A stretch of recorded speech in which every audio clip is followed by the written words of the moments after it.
We're going to be talking about a lot of different victims today, and a lot of them wanted to remain anonymous. In some sources, you can actually find either their last name, their surname, or you can find their full name. But just to make it a little bit better, we're going to call them student number one. It's just going to be easier to follow because there's a lot of stories to get through today. Student number one made maybe only one mistake, and that mistake was picking up a phone call. I mean, it's not even really a mistake. By most people's books, people pick up their phone calls all the time. That's the purpose of a phone. But to these 5 insecure, power-tripping bullies, it was the biggest mistake that she could have made in her entire life. June 2017, student 1 gets a phone call from a girl in her class's boyfriend. So some random dude in her class calls her, and I'm not even sure why he called student 1.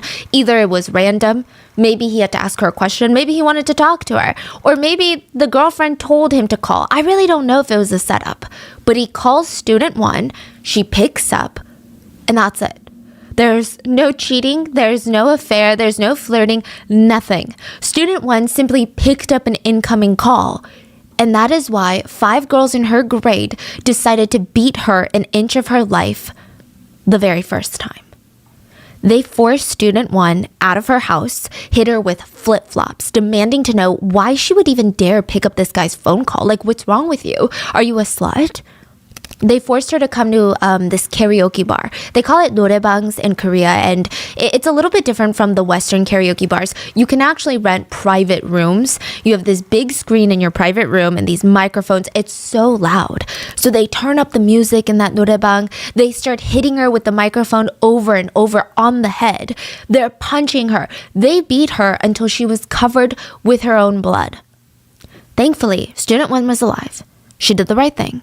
The thing that everybody tells you to do if you've been a victim of a violent crime or if you've been bullied. She went straight to the police. The police did not hold up their end of the social contract. They didn't do their jobs. The police did nothing. The bullies found out that she had gone to the police and they decided they were going to teach her a lesson. They felt like they had to put her through something torturous this time, so she wouldn't even think to ever report them ever again. They said to her, "Do you think that we wouldn't notice that you went to the cops? Do you think we're dumb? You'll be dead the next time we catch you." They wanted to keep their word. 2 months later, September 1st of 2017, student 1 was invited by one of her close friends to go grab burgers and then go to the movies. Okay, look, she really needed this. Like, she needed this night out with a friend to de-stress, to eat some burgers and not worry about these 5 bullies that were harassing her every single day in school. So she gets ready and she shows up at this restaurant early. She sits down, she's got her burger ordered, and she's just sitting there waiting, anxiously waiting for her friend to get there. I mean, maybe she's staring at the restaurant door just thinking about the movie that they're going to watch. Maybe they're going to go grab food afterwards. Maybe they're going to eat ramen at a convenience store. When suddenly the door to the restaurant swings open and her bullies rush in. 5 girls. They walk straight up to her and they say, "Get up. Follow us. You don't want to make a scene, do you?" I think the most devastating part about this is the bullies had gotten student 1's friend and forced her to set her up. So you know how her friend was like, "Come meet me for burgers"? The bullies were like, "Text your friend right now. Text student 1 right now." Her friend was never coming to get burgers. She was never going to go to the movies with her. She knew what the bullies had in store for her. There is CCTV footage of student 1 walking out of the restaurant with the 5 bullies. So what happens is, at first, she walks out and she's willingly leaving the restaurant. And I'm saying willingly in the sense that it wasn't forcible. Like, they're not dragging her out of the restaurant. Probably she was scared to say no and scared of making a scene. But it seems like when they instruct her to go into the alleyway next to the restaurant, she steps away and tries to leave. So one of the bullies grabs her by the hair and drags her into the alleyway.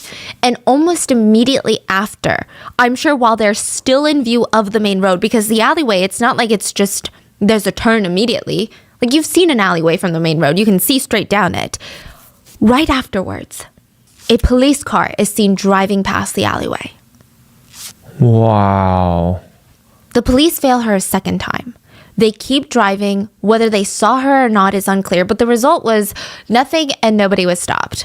Instead, the bullies, the 5 bullies, they drag her to a quiet place and they start punching her. The crazy thing is, it's secluded, but it's not isolated. Like, this is a busy part of South Korea. So a few passerbys, they see student 1 being punched and nobody tries to stop them. Nobody tries to call the police. But it freaked out the bullies enough that they dragged her to a nearby factory instead that was closed. And they started assaulting her with anything that they could get their hands on.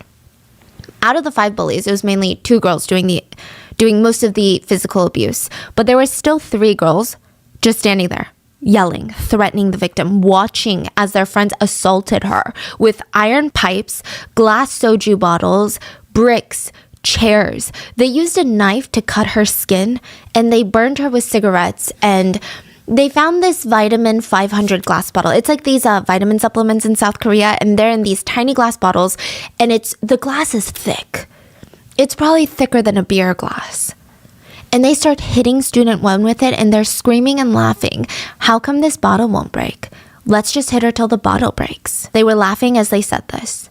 They also laughed as they said, I like the smell of her blood. Let's keep going, shall we?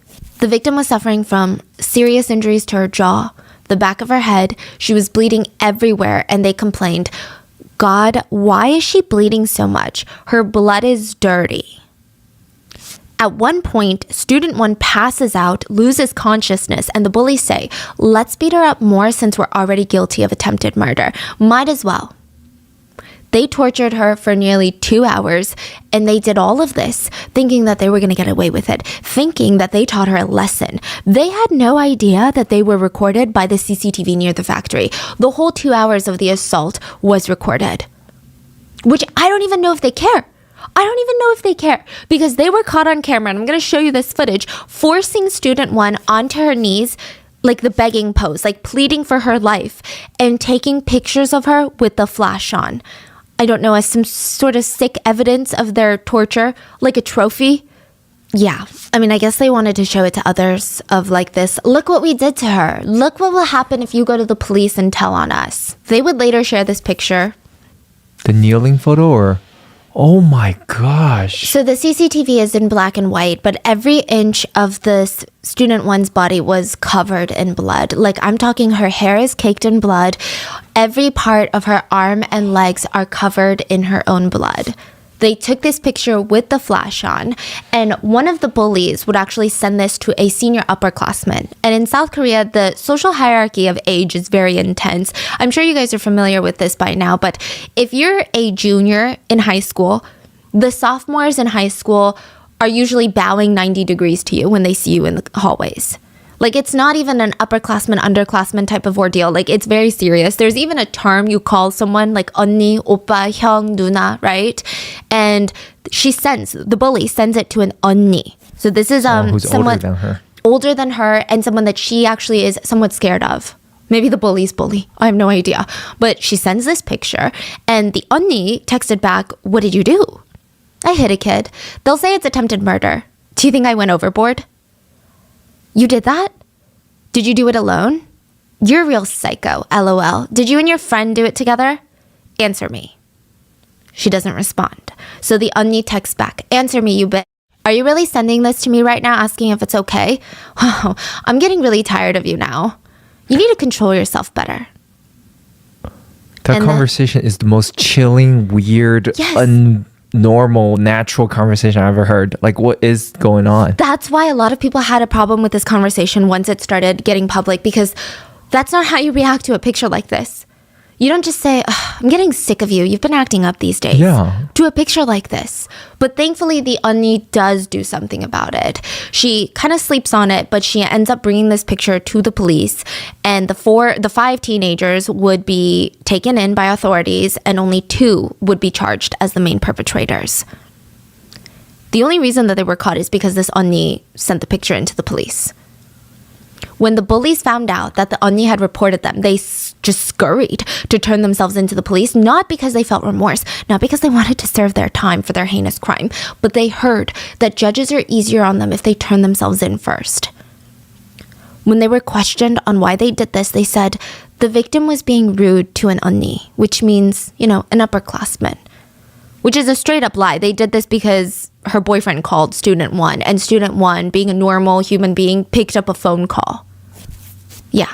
There's a picture of the floor of the factory where there's just blood staining the entire place where she was kneeled. And then these are her injuries, and that is her shoe. covered in blood. Oh my goodness. That is her? Yeah. These bullies would actually only pay for their crimes by spending a few years in prison. The main bullies received 2 years in juvenile detention centers. Another bully received just a few months. And all of South Korea was pretty outraged. I think the feeling of injustice practically ran through the whole nation. The judge tried to argue minors are physically and mentally impulsive, and they don't have the same ability to perceive as adults do. The court's not going to try these teens under the same standard as adults. The girls, the bullies, they show guilt and reflection. We must acknowledge that there's room for change with educational rehabilitation. Okay, fine. Maybe with rehabilitation, there will be no such thing as bullying anymore. But that clearly wasn't the case. In fact, more extreme cases of bullying started to pop up all across South Korea after this viral case. Some even inspired the popular Netflix drama, The Glory. These are the real-life stories that inspired that drama.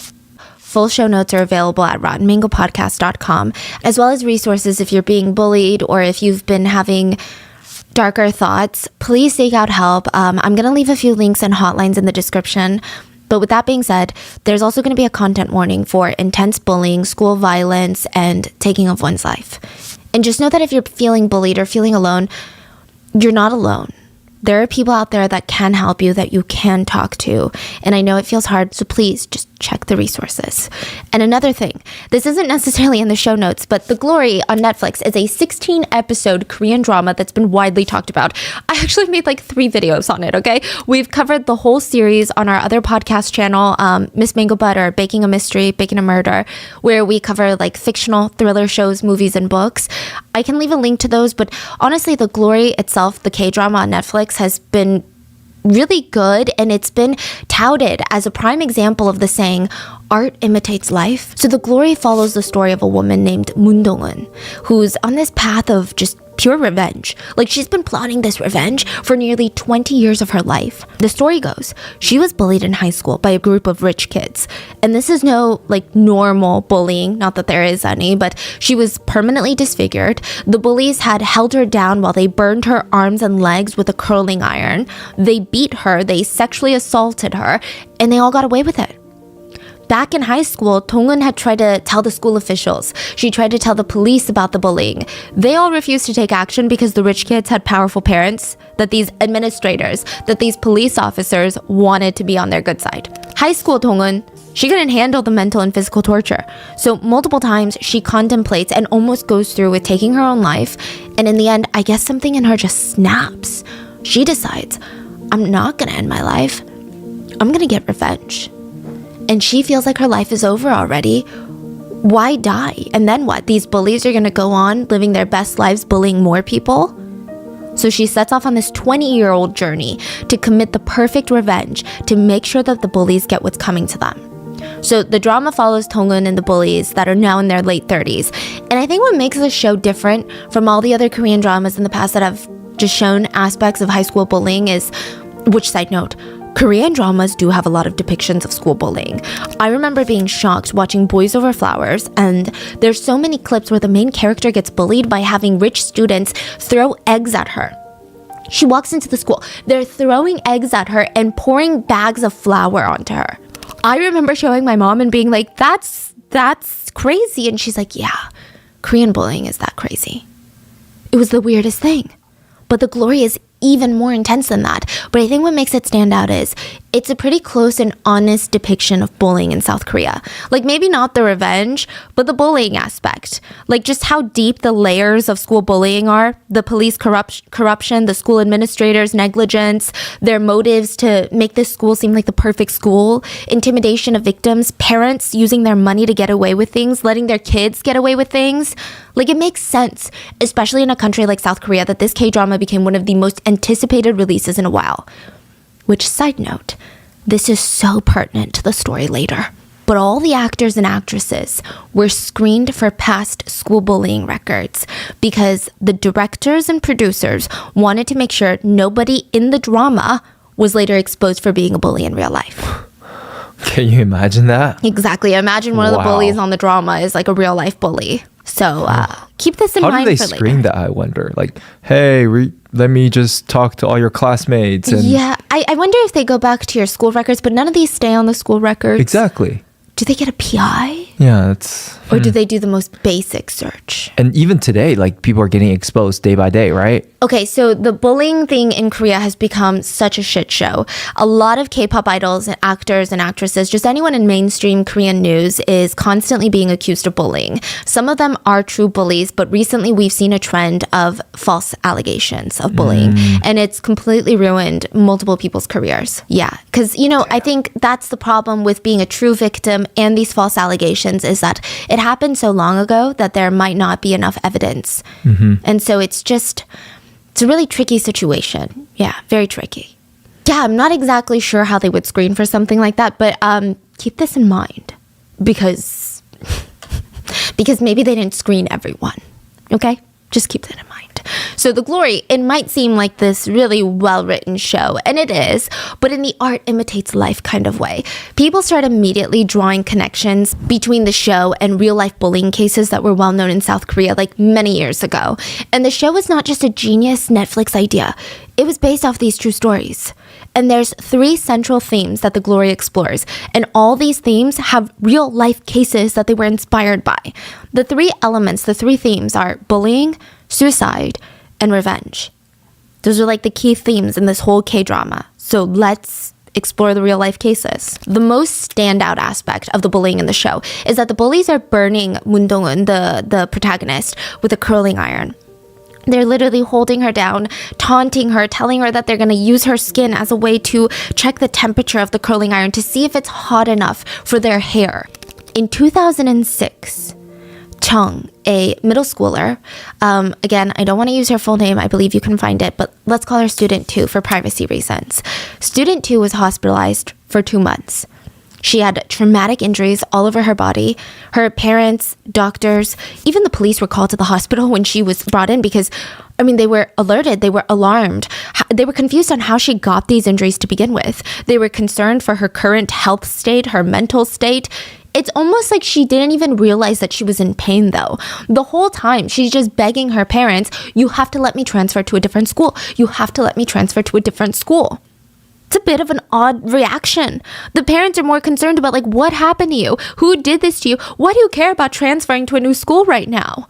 But she just kept repeating, you have to let me transfer to a different school. Please, I'm scared of my friends. Finally, with enough begging, Student 2 tells everyone what happened to her. And it's a story that I don't think most of South Koreans have ever forgotten. According to Student 2, her hell on earth started 20 days ago. It lasted a full 20 days. May 2nd, she was on her way home from school, and she always takes the same route. She always does. She listens to the music. She kind of just stares at the ground, and she's daydreaming when she sees several pairs of feet just right in front of her, blocking her way. She looks up. She sees a group of female students from her class. Let's call them A, B, and C. So 3 girls. They're known to be bullies. That's what they're known for in their class. So Student 2, she always made sure to stay out of their way, kind of. She never really even existed in the same circle of friends. They're just the type of girls that she would avoid in the classroom. She wouldn't even make eye contact with them. So it was strange that they would just approach her out of nowhere. It was very random. Either way, they asked her a question. And maybe she was so scared. Maybe she didn't know what answer would be appropriate. But she didn't respond. She just kind of stood there with her head hung. And immediately, smack. Right away, she was physically assaulted for not answering the question. She said, I didn't do anything wrong. I didn't make a mistake in particular that I could think of. I think that they were just angry that I didn't respond quickly enough to their question. But from that day, I became their new target. The bullies started demanding that Student 2 give up all of her allowance to them. And when they burned through her allowance, so let's say she gets $20 a week, they would force Student 2 to beg her parents for more money. She'd beg her parents, and when she tried to tell the police, my family doesn't have that much to spare, please, we don't have that much money, I don't have anything more to give you, they would start physically assaulting her. They would jump her, and that was just the beginning. Just the punches and slaps and the kicks, that was the beginning. Eventually, they felt like that wasn't getting the point across. So they sadistically pulled out one of their curling irons, plugged it in. 2 of the girls held her down by her arms. And the 3rd bully started burning her, holding the hot curling iron to her bare skin. Literally just like the drama, because the drama is technically based off of this case, or at least this aspect. She said that you could hear her skin sizzling off her body, and when they removed it, she's left with these big giant red welts on her body. And that's not even the worst part. As it heals, you know how it fills with pus and then eventually it scabs over? Student 2 said, it was so painful, I felt like I was gonna die. I couldn't even move or resist. I just wanted to run. They told me if I screamed from the pain that they would kill me. But that's not all. Once the wound started to finally heal and scab over, the bullies, the 3 girls, they would corner her after school and they would demand to see her wound. And while laughing amongst each other, they would rip the scabs off her body. Oh my God. Oh. Sometimes they would want her to be traumatized more, and they would force her to rip her own scabs off her body. She was also beaten with a baseball bat. She suffered from a protruding tailbone, which is a result of the abuse. And as student 2 is talking about what happened to her, she seems to kind of hesitate, as if there's more to the story. So the journalist, everyone's pushing her to open up, that she's safe now, she doesn't have to be scared of these bullies anymore. And she tells everyone that there's more scars on her chest. The bullies had tried to permanently disfigure her chest. There are streak marks all around. It looked like someone had taken like a clothespin, a safety pin, and just started digging into her skin to make red slash marks everywhere. And it looked like it happened over the period of the 20 days. Some wounds were healing, some looked more fresh than others. Her father was these are not public, but her father showed the reporters pictures for evidence to show them, yes, this indeed did happen. And it was like this gut-wrenching moment for the father. He works as a chef, and he said that every day during those 20 days, he came home and he did notice things. He didn't think it was a big deal, but always in the middle of the night for the past month, he would wake up to screams coming from his daughter's room. He would wake up, check the time, and the next morning when he asked, she was just having nightmares. So when it happened again, he's like, oh, was she just having nightmares? Which she was, but it was happening a lot during the time that she was getting tortured. He regrets not asking her or demanding to know what was going on or even trying to wake her up. On top of that, around the same time, his daughter was begging to be transferred to a different school, and he didn't take it seriously. He thought that maybe she was trying to switch schools because it was less academically intense, or maybe a close friend of hers was going to a different school. He thought it was something like that. You know, one of those like kid excuses. That's kind of what he chalked it up to. He thought he was making the right move as a parent by making her stick it out at this school. Once he found out the truth, now he couldn't sleep at night. He was just seething with anger. He demanded answers from the school on how they could even let this happen. He begged his daughter to give up the names of the bullies, and she was so hesitant. She's like, I can't tell you. And she said that they were going to kill her if she ever named them as the bullies. Finally, with enough prodding, student 2 tells her parents and the school who did this, and everyone's kind of shocked. The girls she named are not the type of girls that would be bullies. They're not the type of girls that would bully anybody. And I know, like these girls can be perceived a certain way, but actually be completely evil. That wasn't the case here. These 3 girls genuinely did not bully student 2. What do you mean? Student 2 confessed that she was bullied into lying by the 3 real bullies. So she just named 3 strangers? 3 random girls in the school that the bullies wanted her to name. Wow. So, okay. Well, in the end, they did get down to the bottom of it and found out the identity of the actual bullies, the 3 girls, and the school said they were going to investigate. After their investigation, they came out with a statement where they said, we've conducted an internal investigation. God, I love internal investigations. And we've closed the case because student 2 and the 3 girls' stories aren't matching up. Yeah. What? If that's not the most obvious thing in the world, of course it's not matching up. But the school continues. For us, it's becoming a case of she said, they said. The only thing we can confirm at this time is that she, student 2, had fallen off of a bike at one point, and that could result in some of her injuries, insinuating that potentially a lot of her injuries could have happened when she accidentally fell off a bike, which other classmates did witness this bike fall, which I don't know how in the world that would be feasible to get like 3rd-degree burn marks from falling off a bike. Her father said, I just can't believe how a school can be this lukewarm about a cruel case like this. A lot of netizens agreed. They posted about this case. They accused the school administrators of being corrupt. And they wrote, did the school get bribed by the perpetrator's parents? Their response makes this whole situation worse. I mean, just look at the pictures of her arms. If someone did this in the army or in the street, the police would have a field day. They wouldn't just ignore it. So why are the police ignoring it when it happens in a middle school? Oh my God, this is middle school? Yeah, most of the stories we're talking about are middle school. So that's what, 13, 12? 13, 14. Does the school really believe this is a case of two sides having different perspectives? So the sentiment became, okay, fine. The school and the police won't do anything about it. Let the netizens do it. Let's expose these girls. But once news started spreading about this case, the police were forced to investigate. And this is when the main bully, they call her Kim confesses to the police for her crimes. And again, she didn't do this because she felt remorseful. It's, if you're a minor, you confess to a crime, it's kind of well known that you get a higher chance of getting probation. So even the way she confessed showed that she had zero remorse for what she did. She straight up said, yeah, I burned her about 9 times with a curling iron. I hit her around the head a couple of times, legs and arms maybe about like 7 times. This lasted for 20 days. And it's because student 2 promised me something and she didn't keep her promise. She also stated that she didn't turn herself in sooner because the whole situation was, quote, getting out of hand. She was promptly arrested, which is rare because Korea's law for minors is incredibly generous. Like if you're under the age of 14 and you commit a heinous crime such as rape, you still get probation. You get to go home. It's not even going to be on your record. And then the names, nobody knows the names. Nobody knows. Yeah. Nobody will know what you did at 13 years old.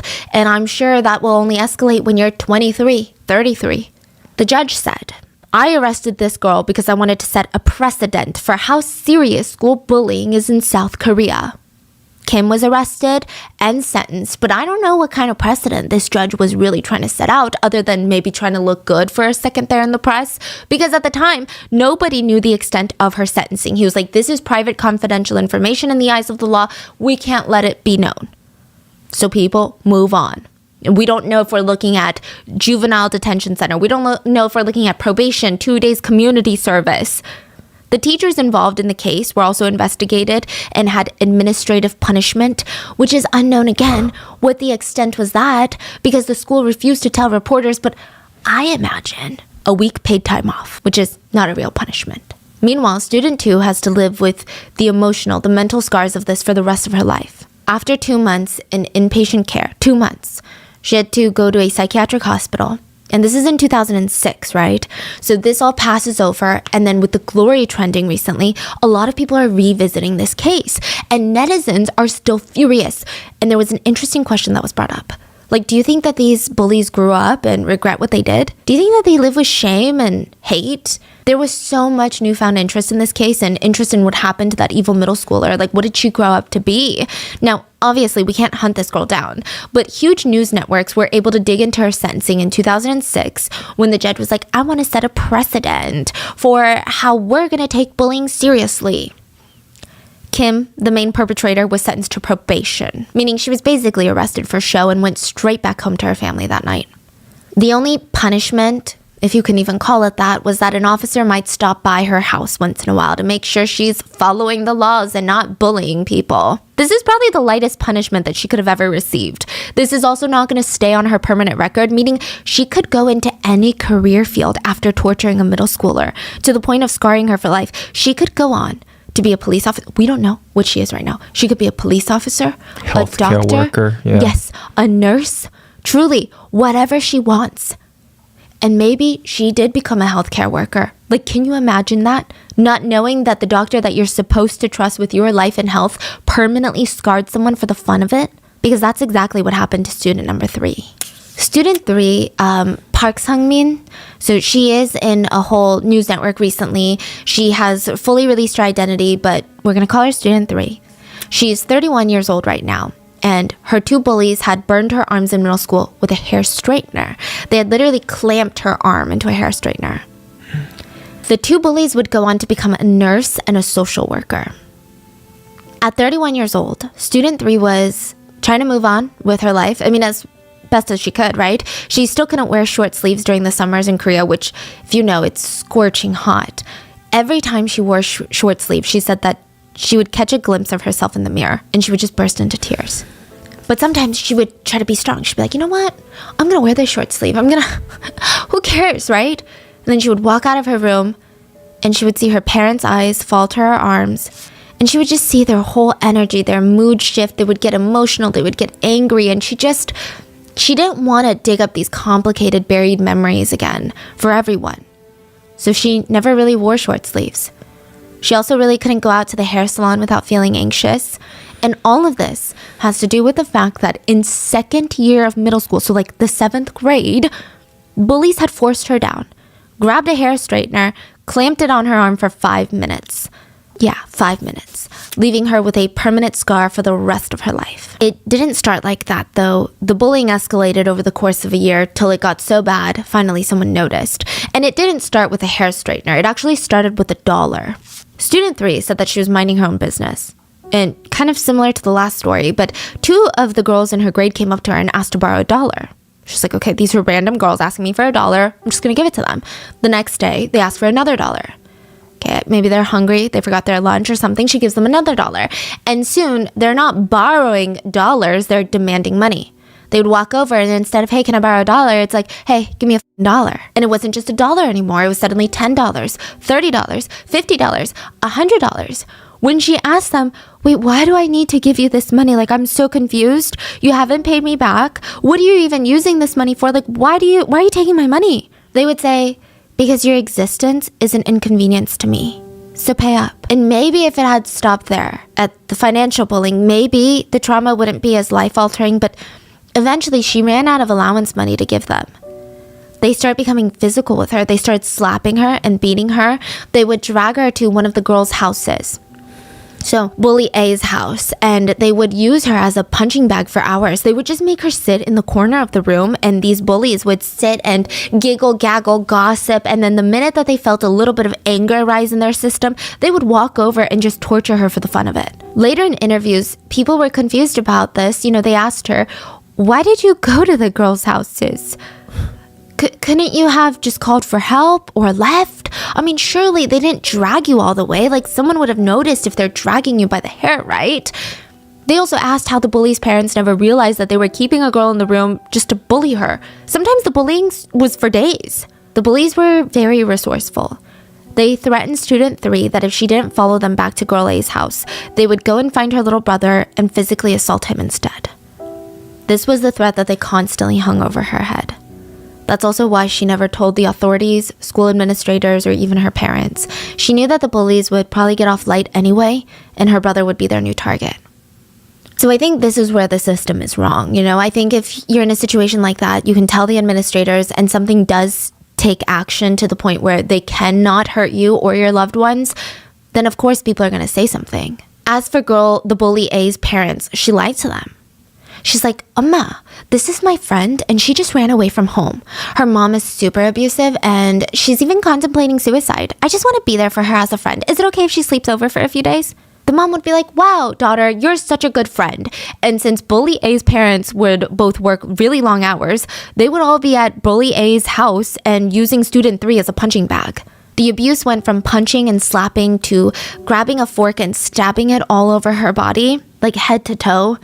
The 2 bullies would grab whatever item was nearby and they would throw it at her face. One time they threw a plastic pipe at her face and it permanently damaged her cornea. And she has slight vision problems ever since. The longest time she's ever stayed at her bully's house was for 3 days, and they basically starved her the entire time. During this interview, student 3 was asked, why didn't you try to leave at one point, Especially when your eye is damaged, you didn't try to ever run away from the house? And she said there was no point. One time she did. They knew where she lived. They would either get to her brother or once they came over and they trashed her entire house, making it difficult for her family. They would flip furniture, ransack the whole place, all because she refused to come to Girl A's house. Like, there was no part of student 3 that was safe. She was constantly covered in bruises and welts and just desperately trying to hide this from the adults. For 6 months, while the abuse lasted, she couldn't even fall asleep. Just like student 2, every time she closed her eyes, she would have these intense nightmares. So for 6 months, she felt like a sleepless zombie, just going through the motions of life and abuse. She tried gathering as many sleeping pills as she could and tried to take them in hopes of getting a dreamless sleep, but it just wasn't working. She even, in a desperate attempt, told her mom, "Mom, I just want to go to sleep. I just want to sleep. I want to sleep so bad. I want to die. Like, what do I do?" She said that she would zone out and stare out of her window of their apartment on the 3rd floor and wonder, if I fell out of the window, what are the chances of me surviving? If she went to her friends' apartments and they had balconies on higher floors, she always wondered if maybe this would be the place that she would come and jump if she had to take her own life. She said she constantly looked down at the ground and wondered, would I die? Would I live? Would I die? And then one spring day, student 3 was wearing a long sleeve white shirt because she can't wear short sleeves. But the wound on her arm wasn't healing properly, and it had this like giant bubble of pus, like it was filled with liquid, and it was bulging out of her shirt. And her teacher noticed it and brought her in to be examined, but the pus made the shirt stick to her arm. They had to cut the shirt off of her to examine her. Oh my God. Her parents were informed, and that's how the bullying came to light. One of the most heartbreaking parts of the story is that she was asked on the show what she would like to say about her bullying and how it was handled, and she talked about how during the time there were a lot of adults in her life that asked her, "Well, what did you do?" Like, not saying it's your fault, but you must have done something to make the girls react like this. Wow. She said if there's one thing she would like to say is she would tell these adults that she did nothing wrong. The bullies were forced to apologize for what they did to her, and it wasn't a real or true apology. One of them was straight up laughing while she apologized. And you guessed it, 0 consequences. The main bully was given 40-hour community service and a 1-week school suspension. She wasn't even expended. I feel like these bullies, they should at least get exactly what they did to the victims. Yes. Yeah, you scar someone for life. Yeah. You get the same scar at least. Yeah. At least. Right, at least, right. Because exactly. it was your first choice to even give a scar. And also the fact that you did, even if the bully gets the scar, it still doesn't take away the trauma the victim's going to live with for the rest of their lives. I just don't see how they think just apology will do. It reminds me of how a lot of countries, including the US, treat like sexual assault cases. Yes, There's so exactly. much concern about the perpetrator's future. Exactly. Like, we can't let this mistake ruin their future. What's worse is that she and the main bully ended up at the same college. And they bumped into each other. So this is after middle school is when the abuse took place. After high school, in college, they bumped into each other. And maybe you would think that this bully has some sort of remorse. No. She smirked, walked up to student 3 with all of her friends and said, "I know this girl. What major are you?" Student 3 said that she was shaking the whole time. She was so angry, so scared, she couldn't even respond. Like, it was like her trauma was flooding back to her. Thankfully, they didn't have any more run-ins after that, and student 3 had friends that stuck by her in college. And it wasn't easy making friends. She said after her abuse, she was just having such a hard time trusting anyone that wanted to befriend her. She felt like they were wolves in sheep's clothing. A lot of friends stuck by, even when she was not trusting of them. And now she has stopped taking sleep medications. She's been able to find some happiness and move on. And even though she's moved on, there's really no justice in this story either. She has to apologize to every hairstylist and hairdresser to not use a hot tool in her hair, because the minute that they pick up a hot iron, she starts to panic. And to make matters worse, the last time she checked on the 2 bullies, one of them was a nurse and the other one was in social work. They both constantly post about doing charitable work. She said that she was speechless at the audacity of these people. I mean, she was angered by their choice of profession. And once the show The Glory came out, her friends were texting her asking if she was okay, because the show reminded them so much of what happened to her. Student 3 says she cannot bring herself to watch the K-drama. And more recently, there was a case that also reminded people of The Glory. And this one I don't think inspired The Glory because it was so recent, but this just goes to show, like, nothing has really changed. July 15th, 2020, let's call him student 4. A young man, 22 years old, July 15th was his birthday. He didn't really have any special plans, so a group of acquaintances had texted him, "Hey, let's go celebrate for your birthday." He took them up on it. I mean, it's kind of sweet of them to remember his birthday even, right? The acquaintances, I don't even think they can be categorized as human beings. They met up with student 4, dragged him Wait, I'm sorry. Are these classmates or are these classmates. colleagues? Yeah. Oh, in college? So they dragged him to a nearby vacant lot, like a parking lot, for his birthday, right? And they're like acquaintances, so just like random classmates, not necessarily friends, right? But they're in school. Yeah, so you wouldn't think that these are bad people. It's not like strangers that you meet online. You know them from class. They bring a chair to the parking lot. They tie him up to the chair, cover his face with a hood, and they tell him that they had prepared a special birthday candle present for him. Birthday candle. They tie him to the chair? Yeah, like his ankles, his arms behind the chair, everything. Put a hood over his head, and they get close to him and they say, "So let's celebrate your birthday." They spray gasoline all over his body, and they put one firework on each knee, and they light the firework. They're trying to kill them. Slowly going down. They're trying to kill him. Basically. Like sadistically kill him. When the fireworks exploded, the fire caught onto Student 4's whole body. He said, "It was so hot and painful, I fell over. They saw me in pain and they just kept telling me, keep rolling to put out the fire." That's what they said. They saw a literal human being on fire and they said, "Keep rolling." I thought I was going to die like this. When I begged them to call 119 emergency services, they said, "This place is a little isolated, so it might take too long for the ambulances to come." Student 4 has third-degree burns on 40% of his entire body. That's not even the part that'll get your blood boiling. The perpetrators got away with probation. Meanwhile, Student 4 is not only left with irreparable damage of what they did, mentally, physically, but he's also been left with an $80,000 medical bill. He has to get a skin transplant surgery as well as reconstructive treatment, which, yes, the perpetrators did settle monetarily for what they did, which the amount was decided by prosecutors and not really agreed upon by the parties involved. The families only paid $40,000.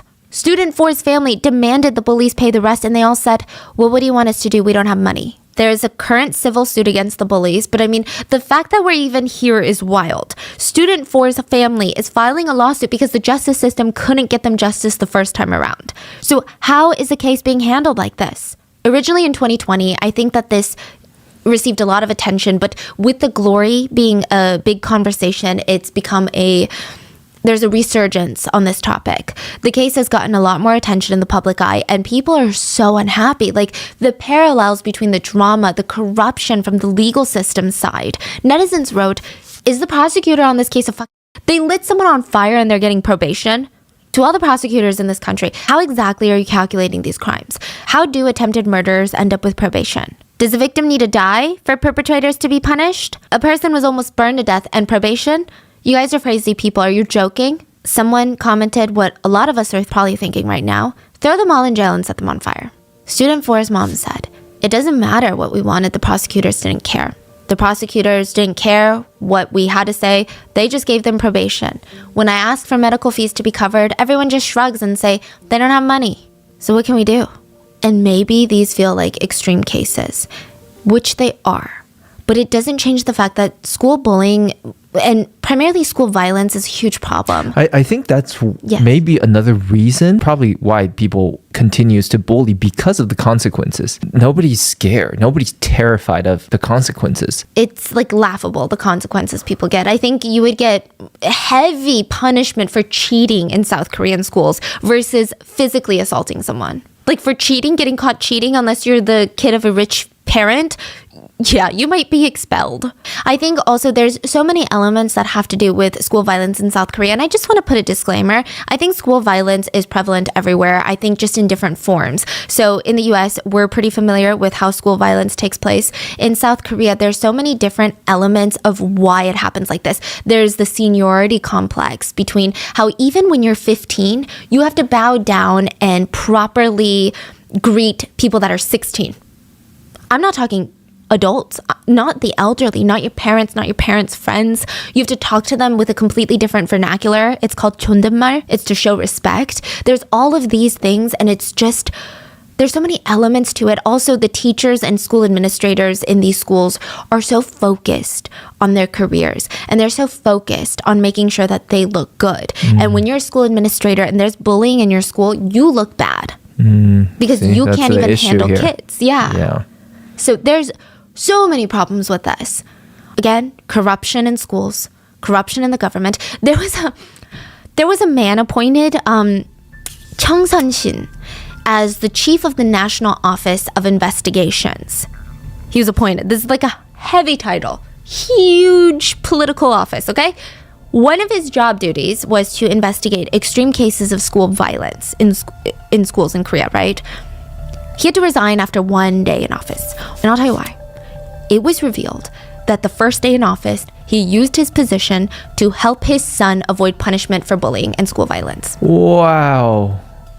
This is the man that was supposed to be in charge for getting justice for the victims.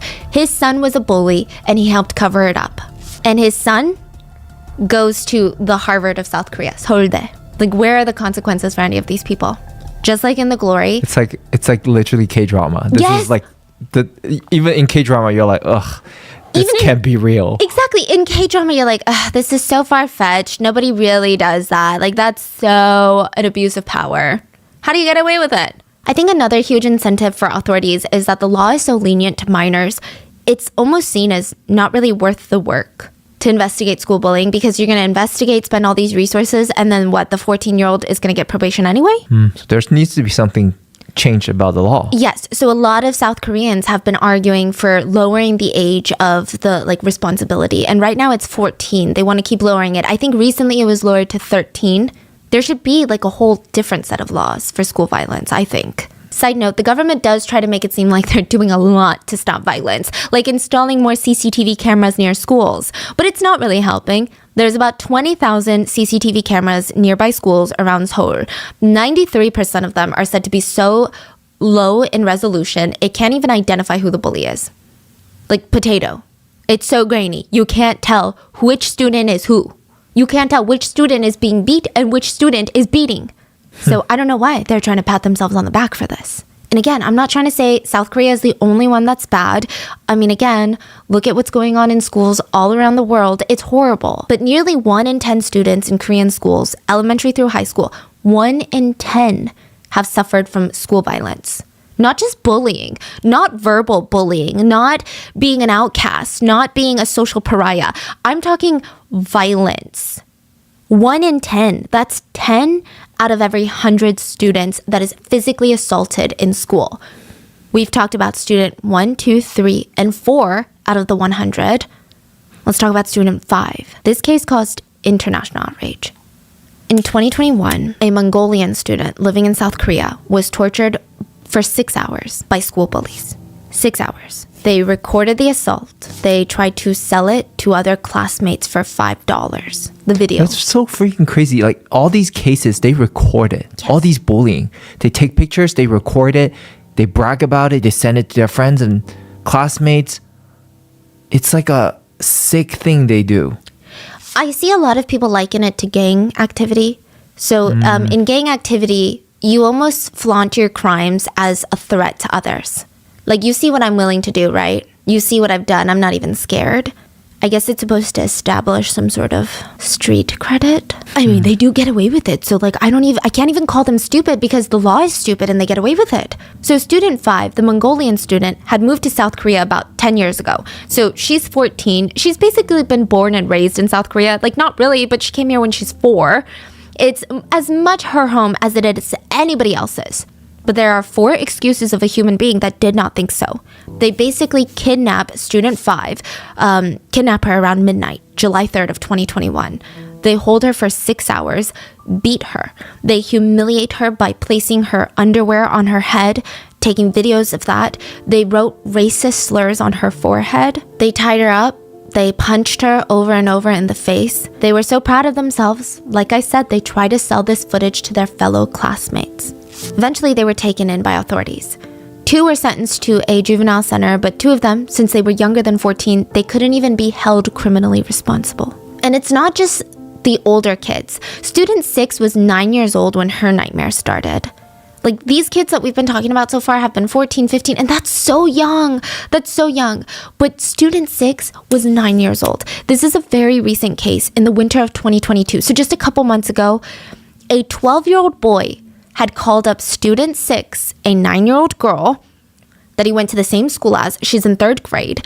And he's like, hey, come onto the rooftop of the apartment that we live in and let's hang out. I want to play fun games with you. And he's like forcing her to come to the rooftop to play with him. He had made a surprise for her to play on. It's the winter, so it's snowing a lot in South Korea. This is in school or what? No, after school. They go to the same school. Oh, okay. What is that? He said it's a snow bed. Uh-huh. He told her to lie down. She was sexually assaulted by the 12-year-old boy. After that, he convinced her to send pictures of herself to him and threatened to make her a wangta in school, meaning a complete loner in school if she did not. She was too scared to say anything, and the only reason he was caught was because a school teacher happened upon the messages by chance. What's crazy is the school did not take action. He graduated soon after the incident out of elementary school. No criminal record, nothing, because he's 12. The victim and her parents, they didn't even get any sense of justice. In fact, they're trying to save up to move out of this apartment building because their daughter, 9-year-old daughter, is too scared to even take the elevator. Like, she's so traumatized. There's nothing they can do about it. Legally, because he's 12, he's not going to have a criminal record if he's punished. He's going to get probation, or he's going to be sent to like a correctional home for a few days. That's that. So it's not really shocking that in the past 10 years, South Korea's suicide rates in youths has jumped nearly 50%. About 25% of Korean youths have thought about taking their own lives. And about 25% of that number said they wanted to end their lives due to school violence. You're saying 25% out of everyone all want to youth? take their own life. Yes, have thought about it at one point. A quarter of all Korean youths. Korea has one of the worst suicide rates in the developed world. And then 25% of that. School violence. So we've covered bullying, and one of the last central themes in The Glory was revenge, right? And it's said that that element in the whole show was inspired by a Japanese case, the case of Student 9. Student 9 plotted 12 years to murder the classmates that bullied him. He waited over a decade to try and enact his revenge. So there's not too many details on his school violence or his bullying experience, but Student 9 never really had friends. Like, he didn't expect to get bullied, but he was kind of introverted. He was a bit shy. He never got along with too many people, but soon after elementary school, in middle school, these kids started coming up to him and started beating him up. They would hit him with wooden chairs. They would mock him, pour things over his head, lock him in the supply closet. That was just the start. Eventually, they start tearing off his clothes to humiliate him. They would force him to strip naked in front of girls. Student 9 tried to report the bullying to teachers and parents, but they did absolutely nothing. Instead, they asked him what he did to piss them off. They told him toxically, "Be a man. Stand up for yourself then." It didn't get any better during high school, but I think his whole mindset shifted. He went from being this depressed middle schooler to being angry. He wrote in his diary, "Today was my 18th birthday. I'll let those stupid guys who made me suffer die with me. This is the only reason I'm alive now." He shifted his whole life plan to enact revenge. He studied hard during high school, he got into college, and he started majoring in chemistry. And it was all part of the revenge plan. He wanted to gain knowledge and access to the resources he needed to follow through with a mass murder. He wanted to kill 45 people, and himself, so 46. He said he would devote his 20s to learn how to make a homemade bomb with his chemistry knowledge and find out the best way to kill them all. He wrote in his diary, "I've been thinking about all the ways to kill them, but in the end, using chemical toxins seems to be the best. I even majored in it during college because this is my life goal." And when he turned 27, it had been nearly 12 years, he gathered all 40 of his classmates, 5 teachers, and asked them when they would be available for a class reunion that he was organizing. Oh, so from that same exact class. Yeah. He told them he would have drinks and food all there, and he had no regrets on what he was about to do. Even though only a few of his classmates were the actual physical abusers, he felt like they all deserved to die. He wrote in his diary, "I finished the experiment. It's been so painful for me to stay alive. This is all going to end soon. All those who have treated me like a bug are about to get what they deserve." He filled the beer bottles with arsenic. He made homemade bombs to kill all 46 people in attendance. And for backup, he brought a remodeled gun. He thought if the bomb failed, he would kill them all one by one. But he did not take his mom into consideration. Days leading up to it, he was so dead set on his revenge plan. He was so distracted. He didn't realize that he had left his diary out for his mom to read. She had been worried about recent behavior, and she read it, realized what he was planning, what he had planned for 12 years of his life. She reported him to the police. He was promptly arrested. The beer was confiscated, the bombs, the guns, they were all retrieved. And after the arrest, Student 9 said, "I just wanted the world to know what I went through, what I felt growing up." He was charged with 6 years in prison for the attempted murder of 45 of his classmates and teachers. It is said that Student 9's story heavily inspired the decades-long revenge plot in The Glory, the drama. So that's 1 through 9 of the 10 out of 100 students who are physically abused in school. And student 10 was kind of an unexpected one. Just before The Glory Part 2 was released, literally hours before Part 2 was released, student 10 came out to accuse the producer of The Glory for bullying. What? An Ki-ho is a producer on the show The Glory, and it's said that a former classmate from the Philippines, because producer An studied abroad, student 10 said, yeah, he himself was a freaking bully. In 1996, he was in middle school. Student 10 was in middle school. Producer An was in high school, but he was dating a middle school girlfriend, right? And student 10 and his friends had teased the producer's girlfriends. You know, like just very middle school play, bickering, joking around. But student 10 was suddenly summoned to be brought in front of the producer and his friends like they were some sort of panel judges. And from there, student 10 was jumped by the producer and his friends. The assault lasted for nearly 2 hours. He said he was threatened by the producer and his friends, and he was yelling at him, "I'll bring a knife and I'll stab you." Student 10 wrote, "I just found it absurd and unforgivable that he was directing a TV show about bringing justice to school violence when he literally assaulted me. I was so upset, I wanted to go public with what happened." The producer immediately responded publicly by saying, "It is true I went to school in the Philippines in 1996, but I never was violent with anyone. I don't recall ever ganging up on someone and assaulting them." But as quickly as he tried to shut down the claims, his former girlfriend, a middle school girlfriend at the time, remember? She came forward and said, "I do remember student 10 being abused. And all he did was tease me. And honestly, if I had known that producer An was gonna beat him, I wouldn't have told him. It was just very normal bickering amongst high school or middle school friends." So now the producer could not deny it anymore. He has since publicly responded with an apology. A representative said, "The producer deeply asks for forgiveness from the bottom of his heart from those who have been hurt by this incident. He wants to express that if given the chance, he would like to apologize in person or via call." That is the irony, huh? Yeah, the fact that they screened all the actors and actresses, but not the producers or the directors or the writers is kind of beyond me. I hope this is bringing a lot of lights to this school bullying situation, no? Yes, it is. And it's, you know, I think the deeper, okay, so that's how I felt when I was first looking into it, right? And I'm like, okay, this is really good. But then I also saw some very, like, really deep rabbit hole stuff where recently a couple of K-pop idols have been accused of bullying, and then it came out that they were not bullies, and it completely ruined their lives. So it's getting very strange. Yeah, but I would say overall, yes, this is a huge plus. But I don't know if it's the government's going to do anything. I'm assuming, I don't know actually, because there have been so many cases where the public is outraged, and we try to sign all these petitions and we do everything we can, and then nothing happens. But it is a global problem. Like, violence in schools seems to be just prevalent everywhere. And yeah, you can say in Korea it's only 10% of students that experience violence at the hands of bullies, but 10% is a lot. And these are just some of the stories of the 10%. Let me know your thoughts. Did you know that The Glory was inspired by real cases? And how did The Glory make you feel? Let me know, and I will see you guys on Wednesday for the main episode. Bye.